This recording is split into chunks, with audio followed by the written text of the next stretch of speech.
Published 1911 EDT, the 8th of October 2017. Updated 2102 EDT, the 8th of October 2017. Not finishing their greens really is down to a child's genes and has nothing to do with their parents, according to new research.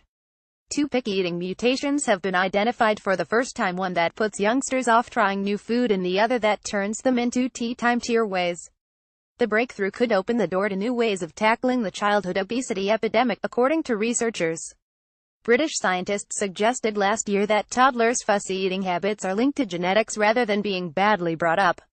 Now a U.S. team has found DNA variants believed to be related to the perception of bitter taste among 2 to 4-year-olds. New research has uncovered 2 gene mutations that could be the cause of fussy eating among children. File image used. One known as TAS2R38 was associated with limited dietary variety and the other, called CA6, with being out of control during mealtimes. Food fussiness, the tendency to be highly selective about the textures, taste and smell of foods a child is willing to eat, is often seen as a consequence of inadequate parenting. But evidence is increasing that it's a matter of nature and not nurture, with parents being largely blameless. Nutritional scientist Natasha Cole said it's not surprising children who are genetically bitter sensitive may be more likely to turn down Brussels sprouts or broccoli, for instance. Doctoral student Ms. Cole, a member of an obesity prevention program at Illinois University, hopes it can help identify the determinants of picky eating in early childhood. She said for most children, picky eating is a normal part of development. But for some children the behavior is more worrisome. The genes control the chemosensory organs found in the tactile receptor systems, but it was not known if they were linked to children's picky eating habits. Ms. Cole said for most preschool-age children, fussy eating is just a normal part of growing up. But for others, insisting on only eating chicken nuggets at every meal, for instance, or refusing to try something new, can lead to being over or underweight, illness or eating disorders later in life. So information about breastfeeding and picky eating history was collected on 153 preschoolers from parents with DNA extracted from saliva samples.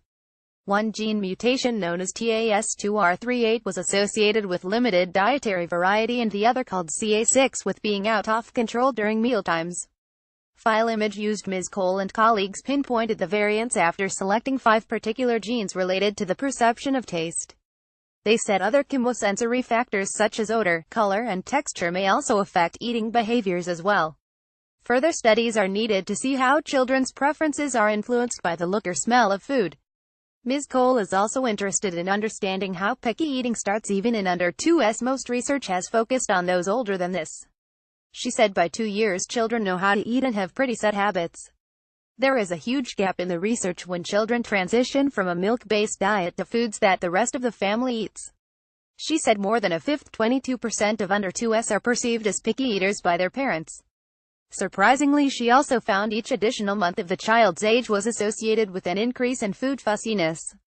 Ms. Cole said so a child could go from rarely being a picky eater to being a frequent picky eater in less than a year, leading up to the gene study published in the Journal of Nutrigenetics and Nutrigenomics. Her team identified common characteristics of picky 2 to 4-year-olds and divided them into distinct groups.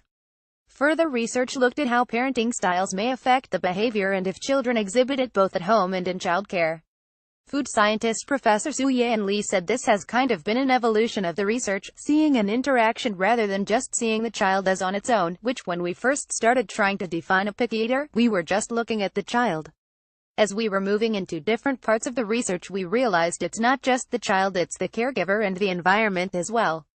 Natasha is actually taking a deeper look at the child and genetic predisposition. She is looking at sensory taste genes and also at some of the behavioral genes that have been highlighted in the literature. She has been looking at the whole field of picky eating research and classifying it based on nature versus nurture. Nature is the genetic disposition and nurture is the environment and the caregivers. She said the idea is based on an Orchidondelian hypothesis. Professor Lee explained there are some genes, the behavioral genes, that make the child more prone and more sensitive to being more behaviorally problematic when external influences are present that may not work out their way.